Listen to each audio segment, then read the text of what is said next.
Khotbah Minggu hari ke-154 2024. Surat Paulus kedua ke Jemaat Korintus, pasal 4 ayat 5-12, perikopnya.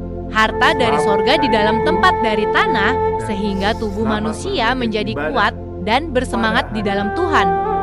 Firman Tuhan pada pagi ini di hari yang ke-154, yaitu diambil dari 2 Korintus pasal yang keempat ayat 5-12 dengan perikop harta dari surga di dalam tempat yang dari tanah. Sebelum kita masuk dalam firman Tuhan, kita melihat dulu apa kesimpulan daripada firman Tuhan pada bulan Juni selama 1 bulan ini. Dan kita melihat dalam Almanak HKBP, ya, itu sebagai ayat inti pada bulan Juni ini diambil dari Yesaya pasal yang ke-40 ayat 29. Kata-kata harapan dari Allah. Apa yang dikatakan kata-kata harapan dari Allah? Allah sumber kekuatan, pengharapan, dan kehidupan. Kemudian ayat intinya, Dia memberi kekuatan kepada yang letih dan menambah semangat pada yang tiada berdaya. Jadi yang letih, ya, dan diberikan kekuatan, kemudian menambah semangat pada yang tidak berdaya. Sempurna. Itulah sebagai pedoman kita dalam minggu atau bulan ini, dalam bulan Juni. Kemudian kita masuk dalam perikop atau ayat daripada hari ini yang diambil dari 2 Korintus pasal 4 ayat 5-12. Kita baca firman Tuhan. Sebab bukan dari kami yang kami beritakan, tetapi Yesus Kristus sebagai Tuhan, dan diri kami sebagai hamba-Mu karena kehendak Yesus. 6. Sebab Allah yang telah berfirman, dari dalam gelap akan terbit terang. Ia juga membuat terangnya bercahaya di dalam hati kita, supaya kita beroleh terang dari pengetahuan tentang kemuliaan Allah yang nampak pada wajah Kristus. Ayat yang ke-7. Tetapi harta ini kami punyai dalam bejana tanah liat, supaya nyata bahwa kekuatan yang melimpah-limpah itu berasal dari Allah, bukan dari diri kami. Yang ke-8, dalam segala hal kami ditindas, namun tidak terjepit. Kami habis akal, namun tidak putus asa. 9. Kami dianiaya, namun tidak ditinggalkan sendirian. Kami dihempaskan, tapi tidak binasa. Yang ke-10. Kami senantiasa membawa kematian Yesus di dalam tubuh kami, supaya kehidupan Yesus juga menjadi nyata di dalam tubuh kami. 11. Sebab kami yang masih hidup ini terus-menerus diserahkan kepada maut karena Yesus, supaya juga hidup Yesus menjadi nyata di dalam tubuh kami yang fana ini. 12. Maka demikianlah maut giat di dalam diri kami, dan hidup giat di dalam kamu. Demikianlah bacaan firman Tuhan. Harta dari surga. Apakah harta dari surga? Ya.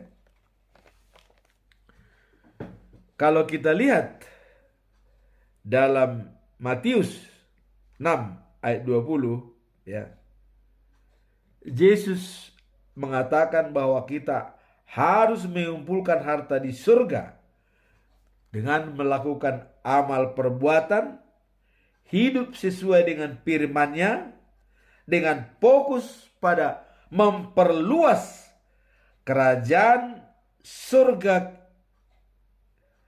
Kita akan mengalami berkat dan kebahagiaan. Jadi tugas kita memperluas kerajaan surga di dunia ini, ya, dan mengumpulkan amal. Sekarang, apa sebenarnya harta yang dari surga itu? Harta dari surga itu adalah anugerah dan rohani. Ya. Nah, kemudian harta rohani ialah kekayaan rohani seperti iman. Itulah harta rohani. Berapa besarkah iman kita? Dan sebesar itulah harta kita. Yakobus mengatakan, iman tanpa perbuatan adalah mati. Nah, sekarang diminta harta rohani kita, ya, ialah kekayaan rohani seperti iman, kasih, belas kasihan, kesetiaan pada Allah, takut, setia, yakin, dan percaya pada Tuhan. Inilah harta yang dari surga. Ya. Nah, itu anugerah. Ya. Maka dikatakan tadi, dari dalam gelap akan terbit terang. Manusia ini sudah dalam kegelapan. Sejak Adam berdosa, manusia sudah jatuh ke dalam gelap. Nah, maka di sini dikatakan dari dalam gelap akan terbit terang. Nah, itulah harta yang sebenarnya, ya. Harta dari surga di dalam tempat yang dari tanah merupakan karunia yang diberikan oleh Allah kepada umatnya. Jadi apa saja karunia yang diberikan Allah kepada umatnya? Itulah harta surga. Yang tempatnya dari tanah. Ya, kita kan diciptakan dari tanah. Jadi karunia itu ditempatkan, ya, di dalam diri kita yang berasal dari tanah. Ya. Nah, hal ini mengingatkan kita bahwa harta duniawi bukanlah tujuan utama. Tetapi pemberkatan yang sejati berasal dari Allah. Ketika kita mengutamakan kerajaan surgawi, harta dari surga akan diberikan kepada kita. Jadi sejauh mana kita mengumpulkan harta surgawi, sejauh mana kita mengumpulkan amal dan perbuatan kita, itulah harta kita yang sebenarnya. Nah, ketika kita memperoleh harta dari surgawi, ya, pengelolaan dengan bijaksana dan memberikannya kembali kepada Tuhan dengan murah hati. Sebagai umat Kristen, kita dipanggil untuk menjadi pengelola yang setia atas segala karunia yang diberikan oleh Allah. Jadi sebagai orang Kristen, ya, kita diminta sebagai pengelola harta karunia yang diberikan oleh Allah, yaitu roh kita, iman kita, perbuatan kita, ya, buah-buah roh kita kelola dengan baik. Ini maksudnya. Nah, kemudian kita masuk dalam perikop hari ini, ayat hari ini. Dengan mengelola harta yang baik, yang tinggal di dalam tanah atau diri kita sebagai tanah, ya, karena kita kembali ke tanah, kita diwajibkan untuk mengetahui, ya, berita yang kami sampaikan tadi dibilang oleh yang di Korintus itu, ya.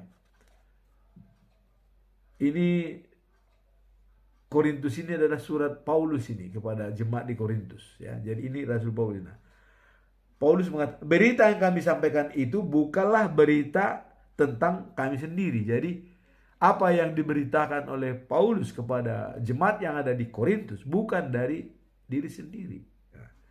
Tapi berita itu adalah berita tentang Yesus Kristus, bahwa Ia adalah Tuhan.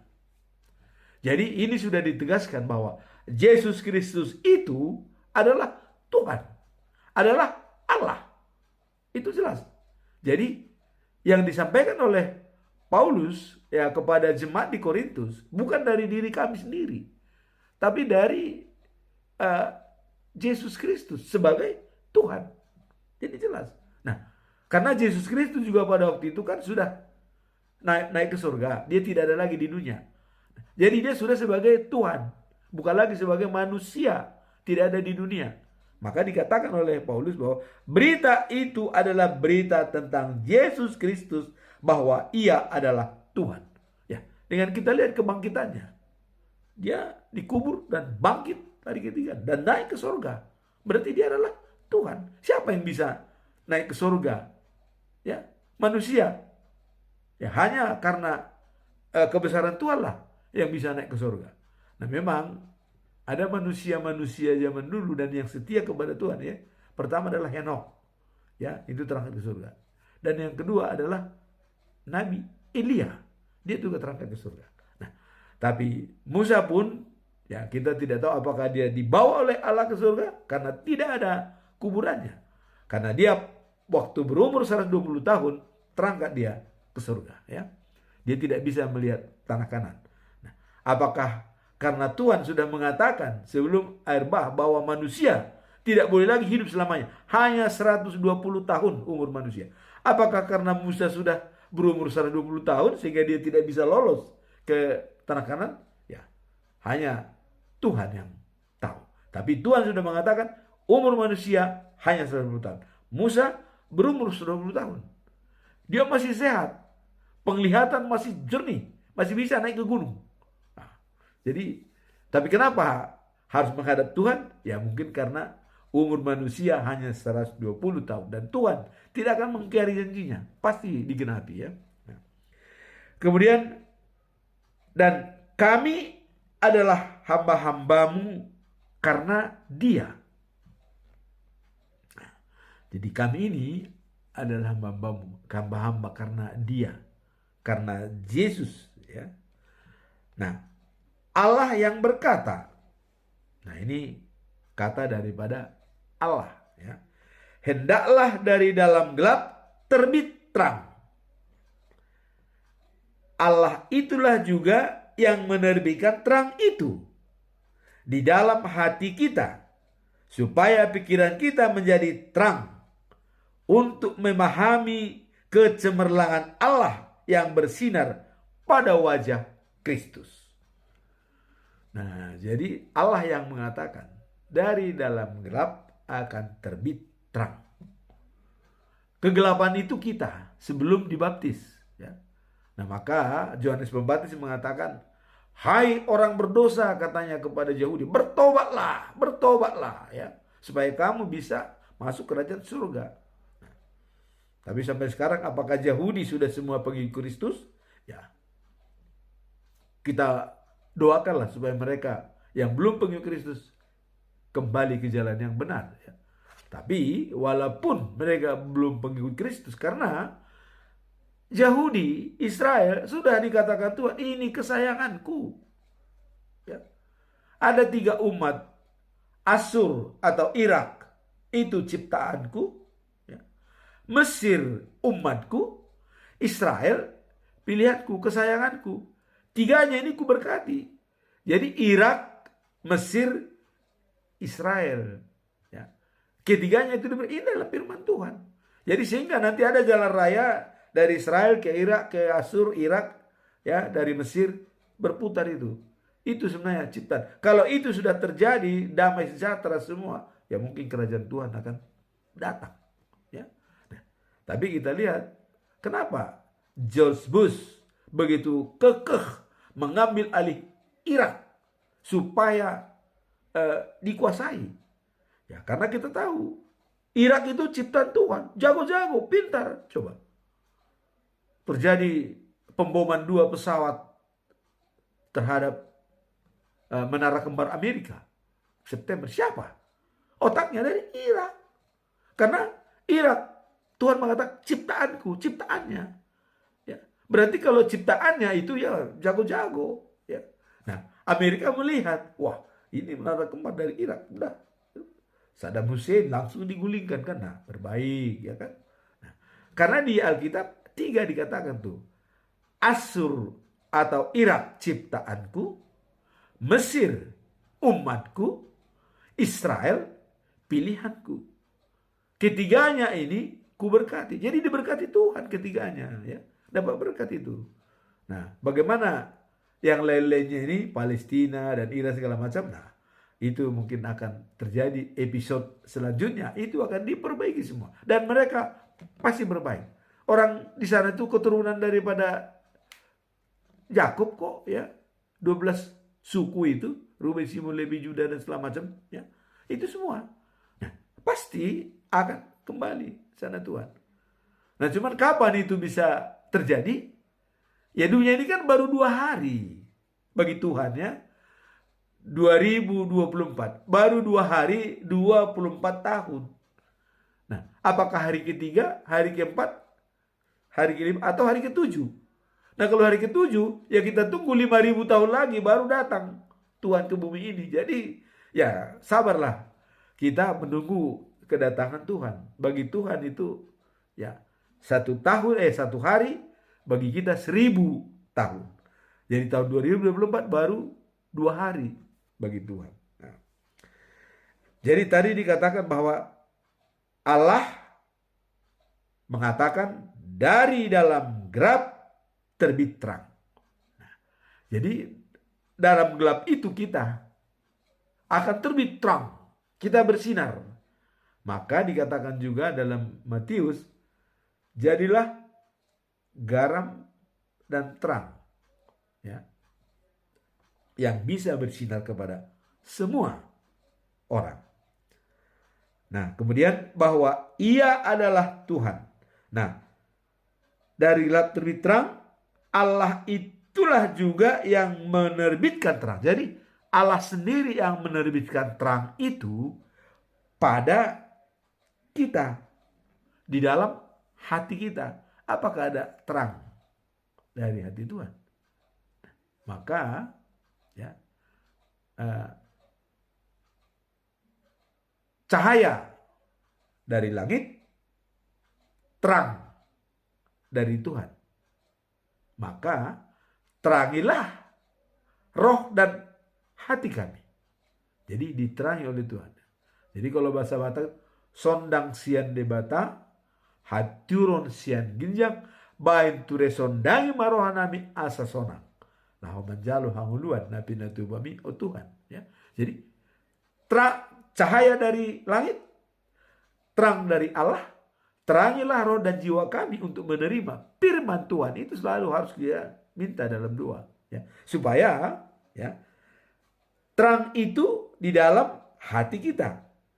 Supaya pikiran kita ya menjadi terang. Jadi pikiran kita menjadi terang itu harus diterangi oleh roh Allah. Untuk memahami kecemerlangan ya Allah yang bersinar pada wajah Kristus. Nah, jadi itu dinyatakan pada wajah Kristus sangat bersinar ya. Nah, sinarnya Yesus ya khotbahnya ya. Khotbahnya seperti dia khotbah di bukit ya. Berbahagialah orang ya yang mengenal Tuhan karena dia akan tahu rahasia surgawi. Nah, jadi harta surgawi bisa kita tahu kalau kita mengenal Tuhan. Nah, itu. Nah, kemudian waktu Yesus juga disalib, dia menciptakan kasih agape, ya. Artinya kasih agape itu apa dibilang waktu dia sudah dikorbankan ya di kayu salib. Tapi dia masih berdoa kepada yang menyalibkan dia, yang membunuh dia doain. Itulah berdoa kepada musuh. Apa dikatakan? Tuhan, ampunilah mereka. Mereka tidak tahu apa yang diperbuat.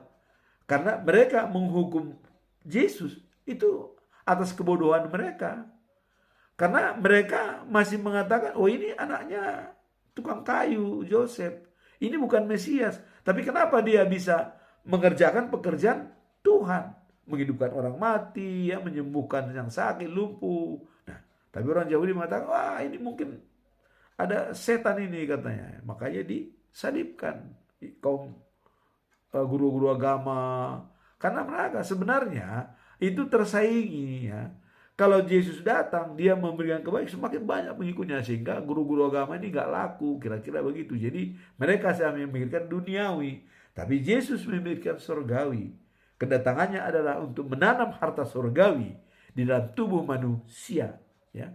Nah, jadilah supaya menjadi terang kemudian. Tetapi harta rohani yang indah itu kami bawa pada diri kami yang tidak berharga ini, yang dibuat dari tanah. Wah, jadi harta rohani itu kita bawa setiap hari. Ya, anugerah itu kita bawa dalam diri kita, tanah yang tidak berharga, yang panah ini. Kita ini kan dari tanah. Jadi harta rohani itu kita bawa setiap hari kemanapun kita pergi. Nah, makanya ya, hati-hati kalau bertindak. Jangan sampai ya karena kita bawa Tuhan dalam diri kita, kita berbuat yang tidak baik. Nah, ini maksudnya. Nah, jadi harta rohani itu kita bawa setiap hari ya dalam diri kita. Nah, dengan demikian nyatalah bahwa kebesaran kuasa itu terletak pada Allah dan bukan pada kami. Nah, ini kata Paulus. Jadi harta rohani yang dibawa-bawa itu ada pada kita. Jadi nyata kekuatan itu ada pada Allah, bukan pada diri kita.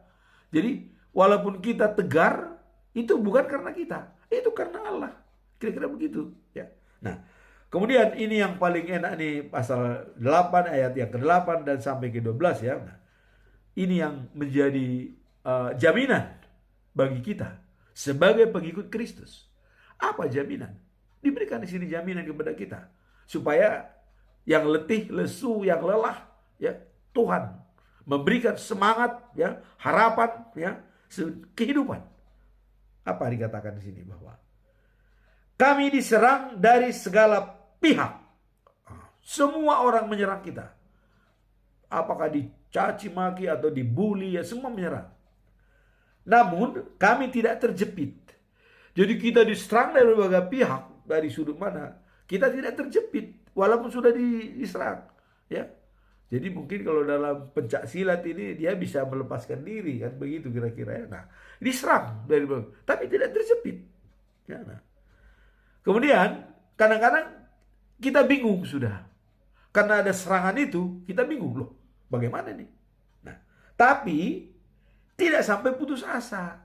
Tidak bunuh diri, tidak membuat jalan pintas, tidak, hadapi dengan tegar, ya. Tidak putus asa. Nah, kemudian dikatakan banyak yang memusuhi kami. Jadi memusuhi banyak. Tadi diserang, tidak terjepit, ya, dan tidak putus asa. Dan kami dimusuhi. Ini, ya, kata Paulus ini, kami dimusuhi, ya. Tapi tidak pernah kami tinggal seorang diri. Wah, ini karena harta rohani sudah berada dalam diri kita. Harta rohani itu adalah dari Tuhan Allah. Dan itu adalah Allah sendiri yang bekerja dalam diri kita. Kita tidak tinggal seorang diri, ya. Tidak seorang diri, ada menemani kita. Itu harta rohani kita itu yang menemani kita, ya. Harta kekuatan kita itu. Dan meskipun seringkali kami dipukuli sampai jatuh. Dipukul sampai jatuh. Kita mungkin terhuyung-huyung sampai jatuh. Nah, namun kami tidak mati. Wah, kita teringat pada Ayub, ya. Hartanya dihabisin, jiwanya diberikan penyakit borok, tapi dia tetap tegar. Saya bukan salah, siap berperkara dengan Tuhan, katanya. Itulah kehebatan Ayub, ya. Dia tetap tegar. Bahkan istrinya, udahlah, ngapain lagi kamu mengingat Tuhan, tinggalan aja, katanya. Tapi Ayub, kamu kalau baik kau terima, kalau datang jelek kau kamu mencibirkan, nggak boleh. Saya tetap setia kepada Tuhan, apapun terjadi, coba. Sampai boroknya, badannya semua sudah luka-luka, tidur di atas daun, coba. Begitu hebatnya. Nah, maka ini dikatakan tadi, dan meskipun seringkali kami dipukuli sampai jatuh, namun kami tidak mati. Karena Tuhan punya kuasa. Kalau kau mati, matilah. Kalau hidup, hidup. Ya Tuhan. Apapun penyakit kita, apapun yang kita alami dalam dunia ini, ya, karena Tuhanlah yang jadi. Nah, kemudian selalu kami merasakan kematian Yesus pada tubuh kami. Jadi kematian Tuhan Yesus itu selalu terbayang-bayang pada diri Rasul ini, katanya. Jadi selalu kematian Yesus selalu terbawa-bawa dalam diri kami. Nah, itu maksudnya karena kematian Yesus, kalau sudah masuk dalam kita, akhirnya kan dia bangkit. Nah, jadi selalu dibawa dalam tubuh, ya, kematian karena Yesus. Nah, supaya kehidupannya pun menjadi nyata pada tubuh kami. Nah, jadi kalau kita membawa kematian Tuhan Yesus dalam diri kita, maka kita pun, kehidupannya pun akan nyata pada tubuh kita. Jadi kita nggak ragu lagi. Kalau kita pun disiksa, dihina, ya, sama dengan Tuhan Yesus, kita pasti bangun, bangkit, ya. Walaupun, ya, tubuh ini mati, tapi katanya kemarin roh kita tetap kembali hidup. Nah, harta surgawi kita itu tetap terjamin. Nah, tetap terjamin. Nah, kemudian selama kami hidup, kami selalu diancam kematian karena Yesus. Jadi pengikut Yesus berbahaya memang, diancam. Dan banyak orang dipukul karena mengikut Yesus. Dan banyak orang dicaci maki karena mempertahankan keesaan Yesus dengan Allah.